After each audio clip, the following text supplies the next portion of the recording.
ఇంకెవరన్నా ఉంటే రండమ్మా. నువ్వు చదువుకున్నావమ్మా? ఎంత చదువుకున్నావు? నువ్వు ఒక్కరే అమ్మా, ఇంకెవరన్నా ఉన్నారా? నువ్వేంటి?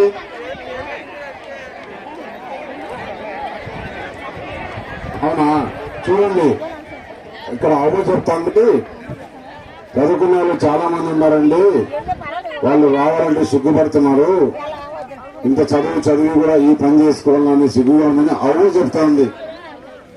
ఏమనుకోవాలా ఈ ప్రభుత్వం? ఇంతమంది చిన్నపిల్ల. ఏమ్మా, ఏం చదువుకున్నావు? ఎక్కడ చదువుకున్నావు?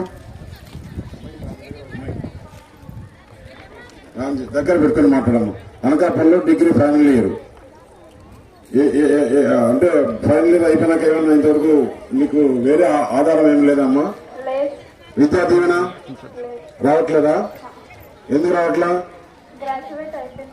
అవునా? అదే చూడండి, ఇప్పుడు నేను చాలా చోట్లకు పోతున్నా. చాలా మంది అమ్మాయిలను ఉద్యోగాలు లేక ఇంజనీరింగ్ చదివి బీటెక్ చేసి డిగ్రీ చేసి, కొంతమంది అయితే ఇంకా డిగ్రీ పైన పై చదువులు పోస్ట్ గ్రాడ్యుయేషన్ అంటారు. అంత చదివే వాళ్ళు కూడా ఈ రోజు డైలీ 300 రూపాయలకు ఉపాధి హామీ పోతుందంటే మీరు దయచేసి నేను చెప్పేది ఏమనుకోవద్దమ్మా, మీరు ఆలోచించండి. రేపు ఆ అమ్మాయికి ఎవరన్నా సంబంధం రావాలంటే ఉపాధి హామీ పనిపోతుంది. ఆ అమ్మాయికి ఎందుకు ఉద్యోగం ఉంటే మంచి సంబంధం వస్తుందా? ఉపాధి హామీ పోతే సంబంధం వస్తుందమ్మా?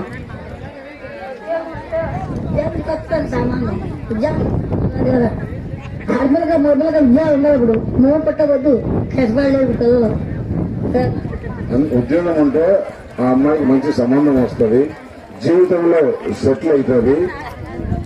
ఉద్యోగం రావాలంటే ఏం చేయాలి? ప్రభుత్వాలు చిత్తశుద్ధి ఉండాలి. ఇప్పుడు టీచర్ పోస్టులు ఉన్నాయి. టీచర్ పోస్టులు దాదాపు కొన్ని వేలు ఖాళీలు ఉన్నాయి. ముఖ్యమంత్రి జగన్మోహన్ రెడ్డి ఆ అమ్మాయికి టీచర్ పోస్ట్ ఇస్తే అతనికి డబ్బులు కాదు. అందువల్ల ప్రభుత్వ ఉద్యోగాలన్నీ ఖాళీగా పెట్టుకున్నాడు. ఎక్కడ ఉద్యోగాలు ఇవ్వట్లా. జాబ్ కాలంలో అని చెప్పాడు, ఇవ్వట్లా. నేనేం చెప్తున్నానంటే, నేను ప్రధానమంత్రి నరేంద్ర మోడీగా ఇక్కడికి రావడం కారణం ఏంటంటే, ఇక్కడ యువత అంటే ఇలాంటి అమ్మాయిలు 18 సంవత్సరాల నుంచి 40 సంవత్సరాల వరకు 50% ఉన్నారు అమ్మాయిలు అబ్బాయిలు అంతా యువత. వారందరికీ ఉద్యోగ అవకాశాలు కల్పించడానికి ఇక్కడే పరిశ్రమలు రావాలి. ఇప్పుడు ఏదన్నా పెద్దది అక్కడ బ్రాండెక్స్ ఉంది కదా, మీకు అందరూ తెలుసు కదా, ఆడ 25,000 మంది అమ్మాయిలు పనిచేస్తున్నారు. ఆ పనిచేసే అమ్మాయిలకంతా మంచి సంబంధాలు వస్తున్నాయి. వారి జీవన విధానమే బాగా మారిపోయింది. ఎందుకంటే వాళ్ళు వేసుకునే డ్రెస్ కానీ, వాళ్ళు వేసుకునే పౌడర్ కానీ బాగా, అంటే వాళ్ళు బాగా జీవితంలో రోజు ఉద్యోగానికి వస్తారు. చాలా ఫ్యాషన్ గా కూడా తయారవుతున్నారు. అంటే జీవితమే మారిపోతుంది. ఇట్లా ఉద్యోగాలు లేకుండా ఉంటే ఇంకా మీ తిరిగి మగపిల్లలు అయితే గంజాయి డ్రగ్స్ కి అలవాటు పడిపోతున్నారు. ప్రభుత్వం ఏమాత్రం పట్టించుకోవట్లా. మీరు ఒక్క అవకాశం ఏంటంటే జగన్కి ఇస్తే ఇలాంటి వాళ్ళకందరికీ ఉద్యోగాలు లేకుండా చేస్తున్నాడు. నేను చెప్తున్నా మీకు, ఈ ప్రాంతంలో ముఖ్యంగా చోడవరం అసెంబ్లీ నియోజకవర్గం ఈ ప్రాంతంలో పరిశ్రమలు తీసుకొని వస్తా. మీ పిల్లలకి ఉద్యోగాలు వచ్చే విధంగా చేస్తాము.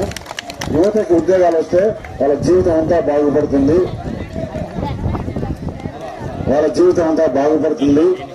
ఇప్పుడు అదే కాకుండా చంద్రబాబు నాయుడు మీకోసం 4,000 పెన్షన్ రేపు